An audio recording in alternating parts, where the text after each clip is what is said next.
إن الحمد لله نحمده ونستعينه ونستغفره ونعوذ بالله من شرور أنفسنا وسيئات أعمالنا من يهده الله فلا مضل له ومن يضلل فلا هادي له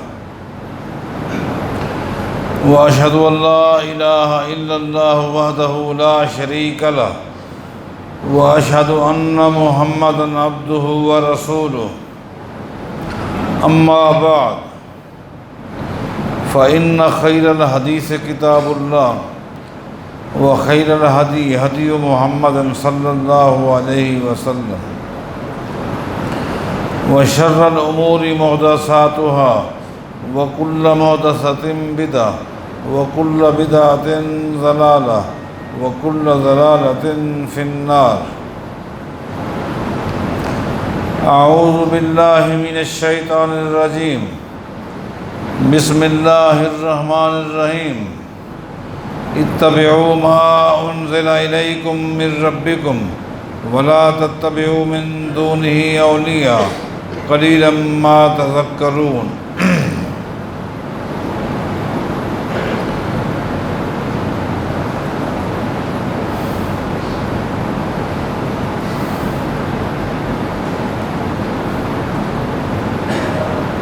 قدرے وقفے کے بعد دوبارہ حدیث جبریل کی تشریح کو جہاں ہم نے چھوڑا تھا وہاں سے شروع کرتے ہیں۔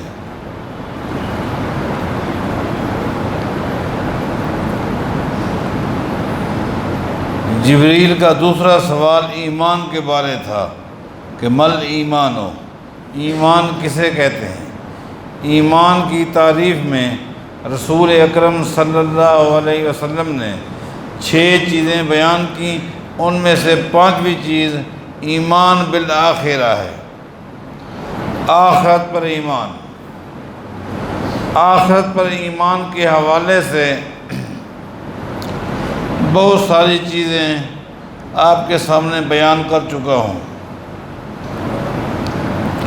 قیامت کی ہولناکی کا ذکر ہو رہا تھا۔ نبی علیہ السلام کو فرمان ہے تحشر الناس حفاۃ عراۃ غرلا، اور لوگو کل قیامت کے دن تم سب کو جمع کیا جائے گا، اولین آخرین، زمین پر آنے والے ہر شخص کو، دنیا میں آنے والے ہر شخص کو محشر کے میدان میں جمع کیا جائے گا۔ کس طرح جمع کیا جائے گا؟ تحشرون حفاۃ عراۃ غرلا، تم ننگے بدن ہوگے، تم ننگے بدن ہوگے، ننگے پاؤں ہوگے اور بے ختنہ ہوگے، سب جمع ہو جائیں گے۔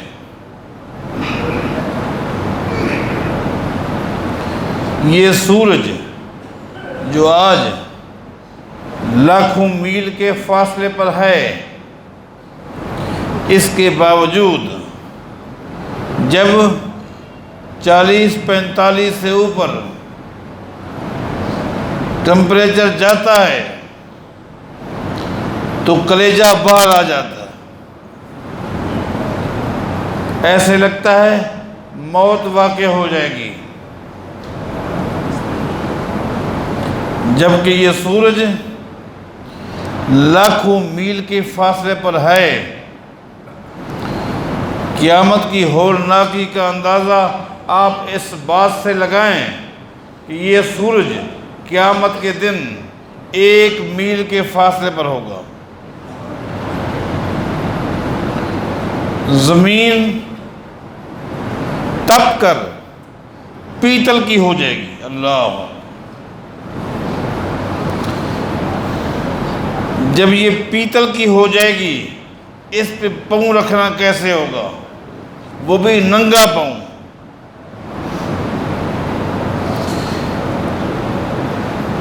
رکھنا کیسا ہوگا؟ ننگے بدن۔ سید عائشہ رضی اللہ تعالیٰ عنہ نے پوچھ لیا تھا، یہ صحیح بخاری کی حدیث ہے، الرجال والنساء ينظر بعضهم الى بعض، اے اللہ کے رسول صلی اللہ علیہ وسلم، سب لوگ ننگے بدن ہوں گے، مرد بھی عورتیں بھی، جی ہاں، تو کیا بنے گا؟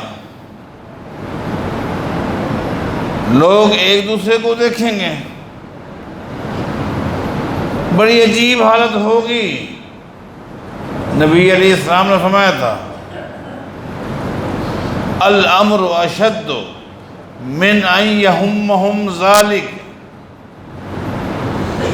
اس دن کی ہولناکی ایسی ہوگی کہ کوئی کسی کی طرف دیکھ نہیں سکے۔ اللہ،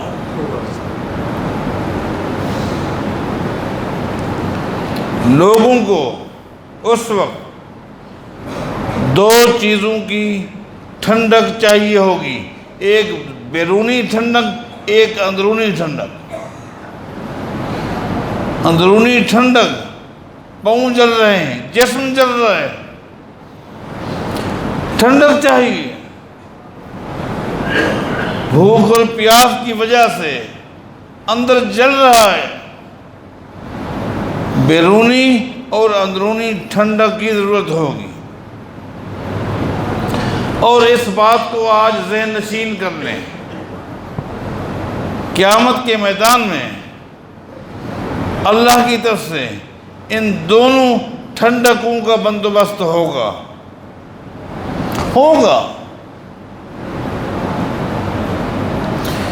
بیرونی ٹھنڈک کا بندوبست بھی ہوگا،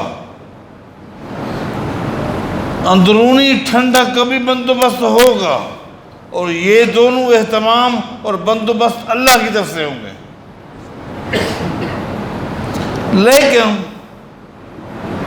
یہ اہتمام، یہ بندوبست قیامت کے میدان میں ہر شخص کے لیے نہیں ہوگا، مخصوص افراد کے لیے ہوگا۔ اللہ انہی میں ہمیشہ میں فرما دے، مخصوص لوگوں کے لیے، مخصوص مردوں کے لیے، مخصوص عورتوں کے لیے یہ بندوبست ہوگا۔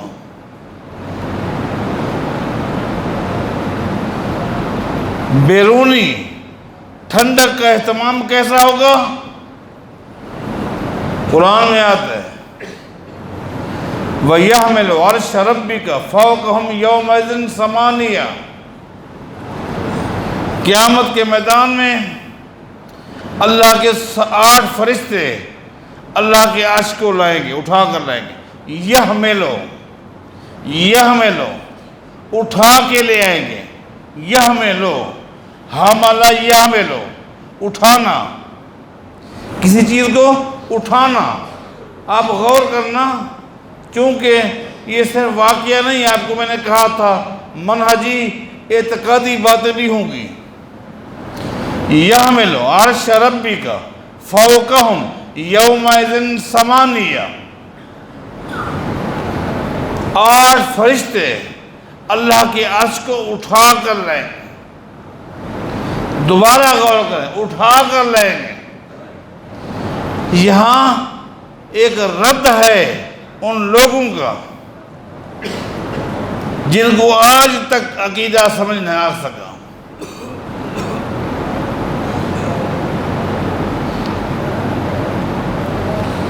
جن لوگوں نے اللہ کے عرش کا ترجمہ پتہ ہے کیا کیا ہے؟ قرآن میں ہے نا، الرحمن علی العرش استویٰ، اللہ تعالیٰ عرش پر مستوی ہے، رحمان عرش پر مستوی ہے، لفظ عرش ہے۔ کچھ لوگوں نے جو عقیدے کے میدان میں مسکین ہیں، قابل رحم ہیں، اللہ ان کو فہم عطا فرمائے۔ کیا کہا عرش کا معنی تخت نہیں ہے کہ اللہ اپنے تخت پر مستوی ہے، بلکہ کیا کہا، عرش کا معنی بادشاہت ہے۔ کیا ہے؟ بادشاہت ہے۔ تو ترجمہ کیا کیا ان لوگوں نے؟ الرحمن علی العرش استویٰ، رحمان اپنے عرش پر مستوی ہے، مانا اللہ اپنی بادشاہت پر قائم ہے، اپنے بادشاہت پر قائم ہے۔ بھائی عرش کا کیوں انکار کر رہے ہو؟ عرش کا لفظ آ گیا ہے، اللہ عرش پر مستوی ہے، انکار میں کیا حرج ہے؟ کہنے لگے اگر ہم عرش کا معنی عرش کریں یا تخت کریں، اللہ اپنے عرش پر مستوی ہے، تو پھر عرش مخلوق ہے۔ عرش کیا ہے؟ مخلوق ہے۔ اللہ خالق ہے، خالق مخلوق پر مستوی ہے، معنی خالق مخلوق کا محتاج ہے۔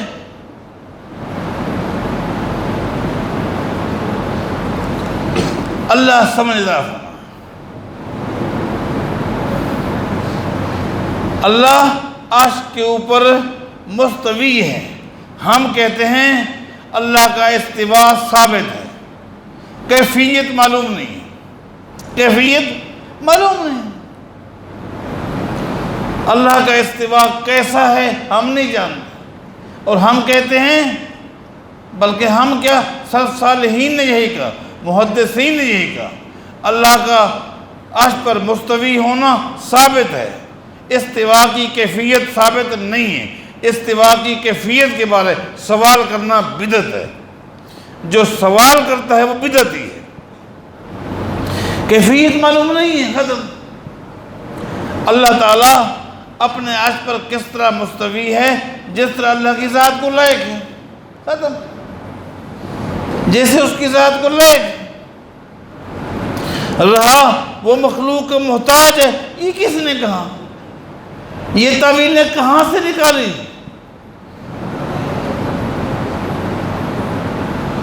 جس طرح یہ ہے کہ اللہ عرش کے اوپر ہے، اسی طرح یہ بھی ہے کہ آسمان زمین کے اوپر ہے۔ میں آپ سے پوچھتا ہوں، کیا آسمان زمین کے محتاج ہے؟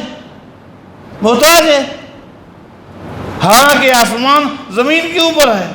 جس طرح اللہ عرش کے اوپر ہے، جس طرح اللہ کی کیفیت معلوم نہیں ہے، وہ خالق ہے، یہ تو مخلوق ہے۔ زمین مخلوق، آسمان مخلوق، ایک مخلوق دوسری مخلوق کے اوپر ہے، محتاج نہیں ہے، تو خالق کے بارے میں ہوگا۔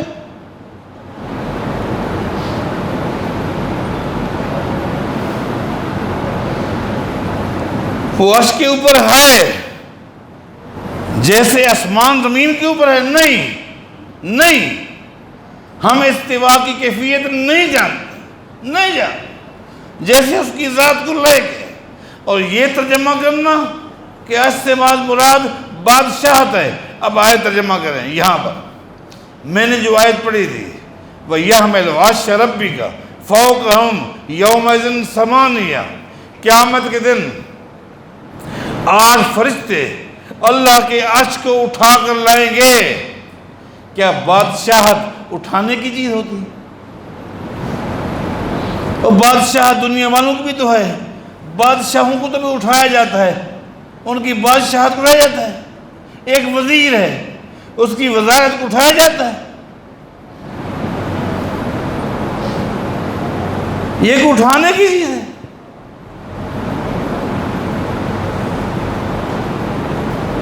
یحملو، اللہ کے 8 فرشتے قیامت کے دن اللہ کے عرش کو اٹھا کر لائیں گے۔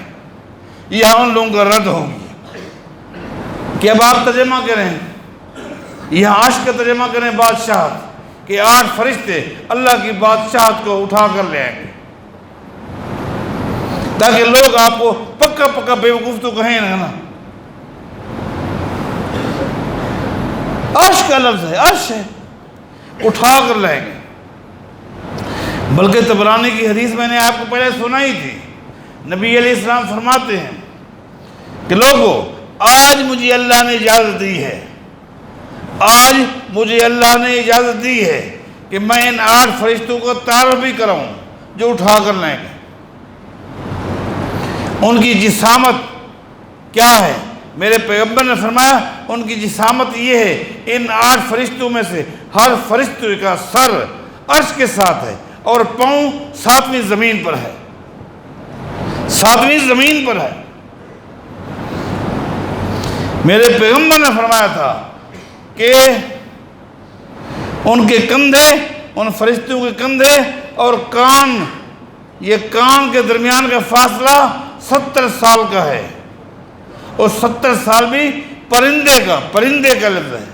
ایک پرندہ ایک کندھے سے اس فرشتے کے کندھے سے اڑتے اڑتے 70 سال کے بعد کان کی نلوں تک پہنچے گا۔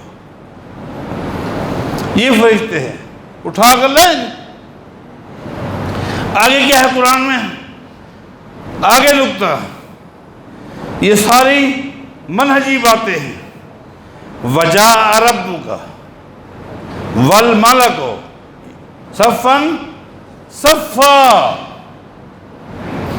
وَجَاءَ رَبُّكَ وَالْمَلَكُ صَفًّا صَفًّا، اللہ تعالیٰ آئے گا، اللہ تعالیٰ قیامت دن آئے گا، اللہ کا آنا بھی ثابت ہو گیا،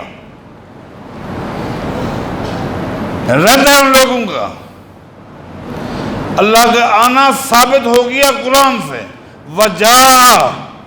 جاء یجیو، جاء یجیو، کون نہیں جانتا؟ وجاء ربک، تیرا رب آئے گا، والملک صفا صفا، جب اللہ آئے گا فرشتے قطار میں کھڑے ہوں گے، قطاروں میں ہوں گے، اللہ کا آنا ثابت ہو گیا۔ اللہ کس طرح آئے گا ہم نہیں جانتے، ختم۔ اللہ کے آنے کی کیفیت ہم نہیں جانتے، اللہ کا آنا قرآن سے ثابت ہے، ہمارا ایمان ہے، اللہ آئے گا۔ اللہ مخلوق کے فیصلے کرنے کے لیے آئے گا، پوری مخلوق جمع ہے اور اللہ فیصلہ کرنے کے لیے آ رہا ہے، آئے گا اللہ اپنے عرش پر مستوی ہو جائے گا۔ اس کے بعد کیا ہے؟ اللہ کے عرش کا سایہ ہوگا، اللہ کے عرش کا سایہ ہوگا، اللہ عرش پر مستوی ہے، اللہ کے عرش کا سایہ ہوگا، اللہ اعلان کرے گا، سبعۃ یظلھم اللہ یوم لا ظل الا ظلہ، اعلان ہو جائے گا، فلاں کو فلاں قسم کے آدمی کو، فلاں قسم کے آدمی کو جو دھوپ میں مر رہے ہیں، ان کو بیرونی ٹھنڈک چاہیے، میرے عرش کے سر میں بٹھا دو۔ اللہ کے عرش کا کیا ٹھنڈک ہوگی، یہ بیرونی ٹھنڈک ہے ان خوش نصیبوں کے لیے جن کا ذکر احادیث میں کثرت سے آیا ہے۔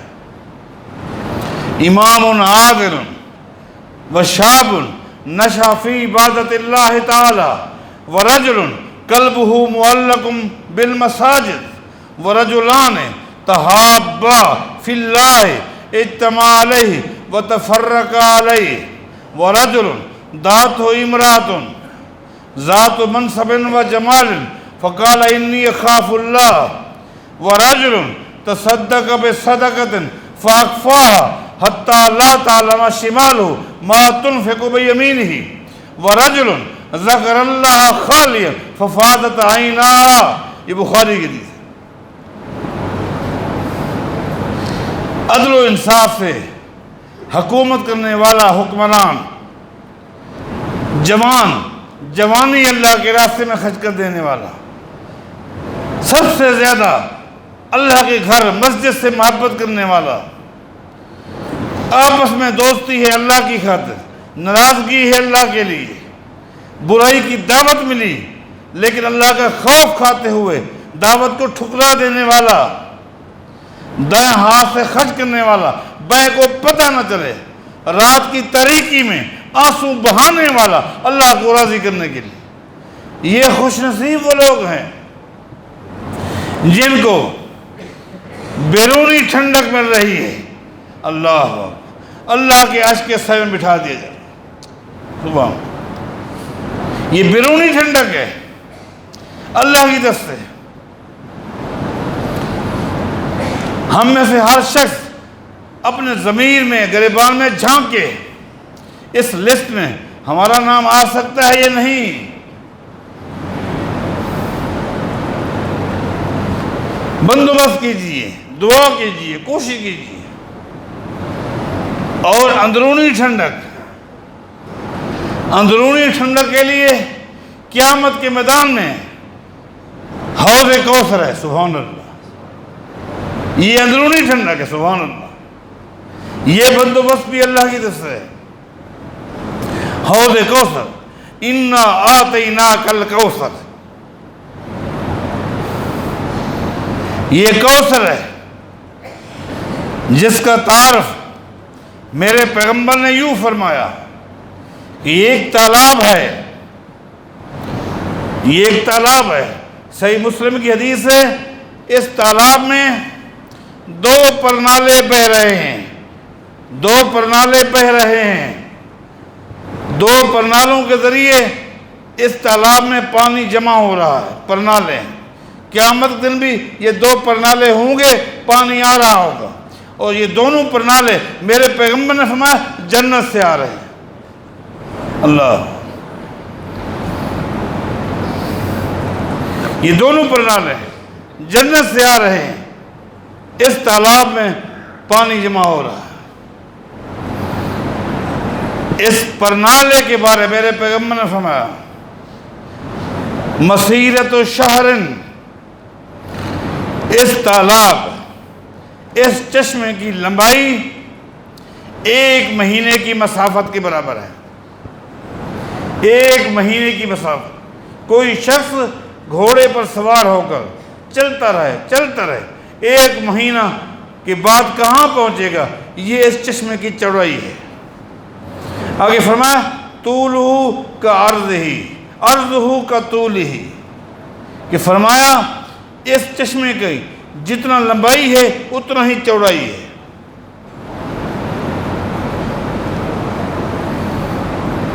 اس تالاب کے اوپر آب خورے رکھے ہوں گے، کٹورے رکھے ہوں گے، کنجوم السماء، صحیح مسلم اور بخاری کی حدیث ہے، کنجوم السماء، یہ آب خورے، یہ کٹورے، یہ برتن تعداد میں اتنا ہیں جتنا آسمان پر ستارے ہیں۔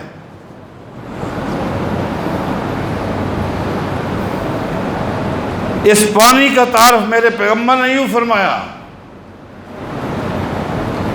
ابیض من اللبن، یہ صحیح بخاری کی حدیث ہے، ابیض من اللبن، اس چشمے کا پانی دودھ سے زیادہ سفید ہوگا، دودھ سے زیادہ سفید ہے۔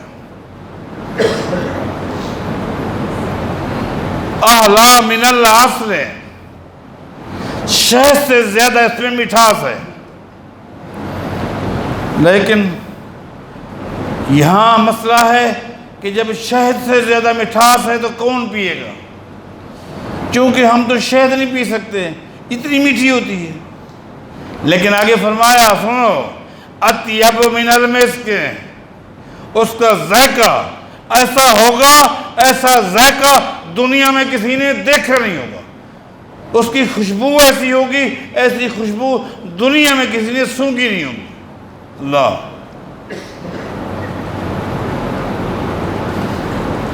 سبحان اللہ۔ اس تالاب پر قیامت کے میدان میں، اس تالاب کا ہیڈ، انچارج، مالک کھڑا ہوگا۔ کون ہے؟ محمد الرسول صلی اللہ علیہ وسلم۔ لوگوں کی انتظار کر رہے ہوں گے، اس لیے لوگ گرمی کی زد میں ہیں، اندرونی گرمی، بیرونی، ان کو بیرونی ٹھنڈک چاہیے، اندرونی ٹھنڈک چاہیے۔ بیرونی ٹھنڈک بتا دی، اس اندرونی ٹھنڈک کے لیے گرمی کے دن میں جب روزہ ہوتا ہے سارا دن آپ نہاتے رہیں، بھلے نہاتے رہیں، سکون تو مل جاتا ہے، لیکن پیاس وہ باقی ہوتی ہے۔ کیا خیال ہے؟ جب تک اندر پانی نہ جائے سارا دن نہاتے رہیں، تالاب پہ، نل کے نیچے نہاتے رہیں، ایک سکون تو ہوتا ہے، لیکن جب تک اندر پانی نہ جائے، کیا خیال ہے؟ اب وہ لوگ اللہ کے عرش کے سائے میں بیٹھے ہیں، لیکن چاہت ہے اندر کی بھی ٹھنڈک ہونی چاہیے۔ تالاب پر کائنات کے امام کھڑے ہوئے لوگوں انتظار کر رہے ہیں، لوگ آ رہے ہیں، میرے پیغمبر کے ہاتھوں حوض کوثر کا پانی پی رہے ہیں۔ میرے پیغمبر نے فرمایا تھا، من شرب شربتن لم یظمأ حتی یدخل الجنہ۔ اس پانی کے اندر ایک تاثیر ہے، تاثیر ہے۔ دنیا کے پانوں کی بھی تاثیریں ہوتی ہیں، وہ تاثیر یہ ہے، میرے پیغمبر نے فرمایا جو شخص قیامت کے میدان میں حوض کوثر کا ایک گھونٹ پی لے گا، خالی ایک گھونٹ، تو اس کے بعد اس کو پیاس نہیں لگے گی جب تک وہ جنت میں داخل نہیں ہو۔ اللہ، کیا تاثیر ہے، کیا تاثیر ہے۔ فرمایا کہ میں کھڑا ہوں، ٹوریاں آ رہی ہیں، پانی پی رہی ہیں، اچانک کچھ لوگ آئیں گے، یحال بینی و بینہم، اللہ ہمیں بچا لے، یحال بینی و بینہم، اچانک ان کے اور میرے درمیان فرشتے دیوار بنا کر کھڑے ہو جائیں گے، خبردار آگے نہیں آ سکتے۔ میں اللہ سے درخواست کروں گا، اے اللہ یہ تو میری امت کے لوگ ہیں،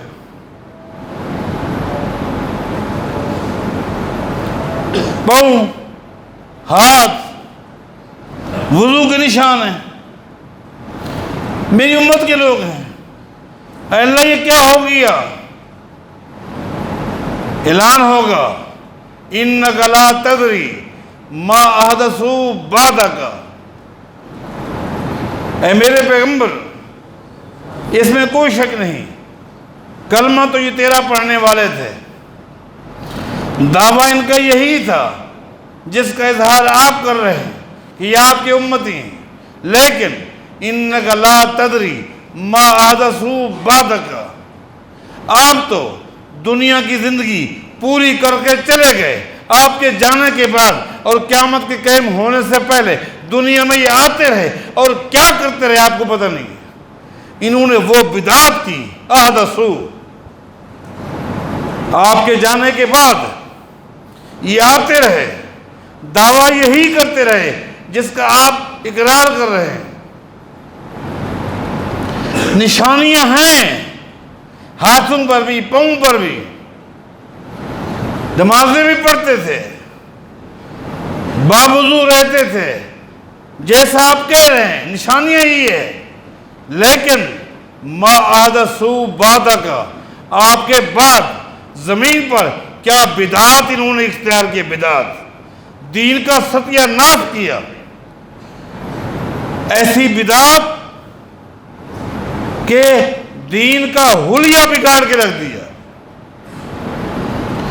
دین میں ایسے پیوند لگائے، ایسے پیوند لگائے،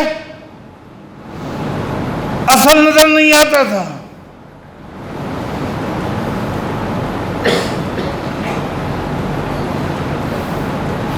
اور اگر کوئی شخص کسی بدعت کو چھوڑ دیتا تو اس بدعت کی ایسی اہمیت ہو چکی ہوتی کہ معاشرے والے ایسے اس پہ تان کرتے، تشریح کرتے، گویا کہ کسی سنت کو چھوڑ دیا۔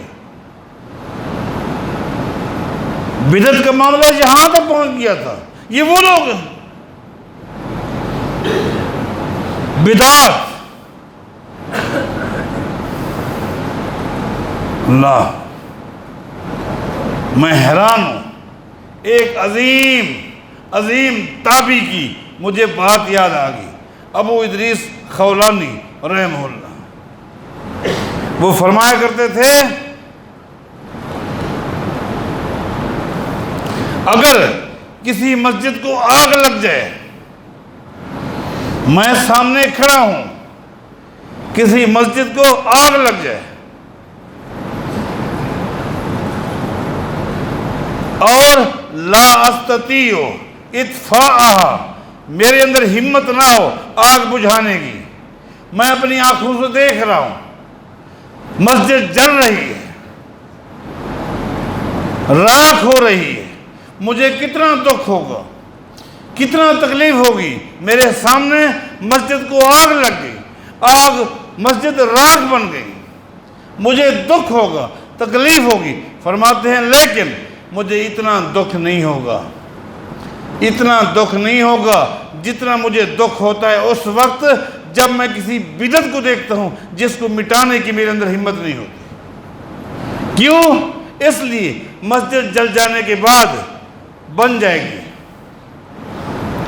مسجد راکھ ہو جائے گی، بنانے والے پھر بنا لیں گے، لیکن بدعت جس کا مٹانا مشکل ہے، وہ اتنا تکلیف دہ ہے، اس لیے اس کی زد میں جو آتا جائے گا وہ آگ میں جاتا رہے گا، وہ جہنم کی آگ کا ایندھن بنتا رہے گا۔ یہ وہ لوگ ہیں اِنَّكَ لَا تَدْرِي مَا أَحْدَثُوا بَعْدَكَ، آپ کے بعد انہوں نے کیا کیا آپ کو پتہ ہی نہیں۔ فَأَقُولُ سَوْكًا لِمَنْ غَيَّرَ بَعْدِي، میرے پیغمبر فرماتے ہیں جب یہ جملہ میں سنوں گا، یہ وہ لوگ ہیں میری امت کا دعویٰ بھی کرتے ہیں، نمازیں بھی پڑھیں، تلاوتیں بھی کی، باوضو بھی رہتے تھے، لیکن بدعات کی زد میں آتے تھے اللہ کے آگے، پھر میرے پیغمبر کیا فرمائیں گے؟ کیا یہ فرمائیں گے چلو کوئی بات نہیں، غلطیاں ہو گئی معاف فرما دیں؟ نہیں، چلو بدعات کی تو بخش دے، ان کو پتہ تو نہیں تھا یہ بدعات ہے، زد میں آ گئے، رحم فرما۔ نہیں، فَأَقُولُ سَوْكًا لِمَنْ غَيَّرَ بَعْدِي، دو ٹوک میرے پیغمبر فرمائیں گے اے اللہ جن لوگوں نے میری شریعت میں بگاڑ پیدا کر دیا، ان ظالموں کو من سے دفع کر دے، دور کر دے، میں ان کو دیکھنا نہیں چاہتا۔ بتاؤ کتنے بد نصیب ہوں گے جو قیامت کے میدان میں تپی ہوئی زمین پہ کھڑے ہو کر اپنی آنکھوں کے سامنے دو نعمتیں دیکھ رہے ہوں گے، ظاہری ٹھنڈک، اندرونی ٹھنڈک، لیکن دونوں سے محروم ہوں گے۔ کتنے بد نصیب ہوں گے۔ اس بات کو ہم آگے چلائیں گے۔ اللہ تعالی ہم سب کو حق پر قائم رہنے کی توفیق عطا فرمائے۔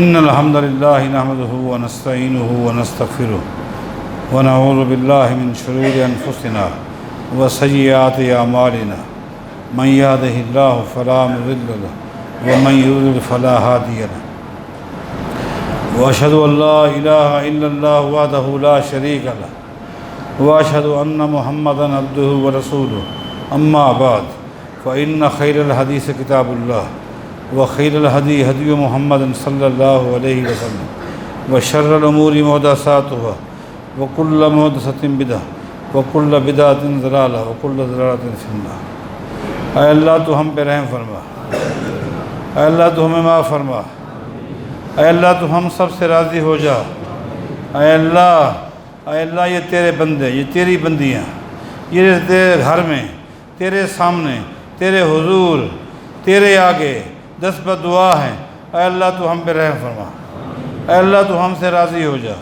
اے اللہ تو ہم سب کو استقامت بالدین نصیب فرما، استقامت فی الدین نصیب فرما۔ اے اللہ ہم میں سے جن کے والدین، والد یا والدہ، بہن بھائی جو بھی ایمان پر، اسلام پر فوت ہو گئے ہیں، اے اللہ ان کی بخشش فرما دے، اے اللہ ان سے راضی ہو جا، اے اللہ ان کی قبروں کو منور فرما دے، جنت کا باغیچہ بنا دے، اے اللہ تو ان پہ رحم فرما، اے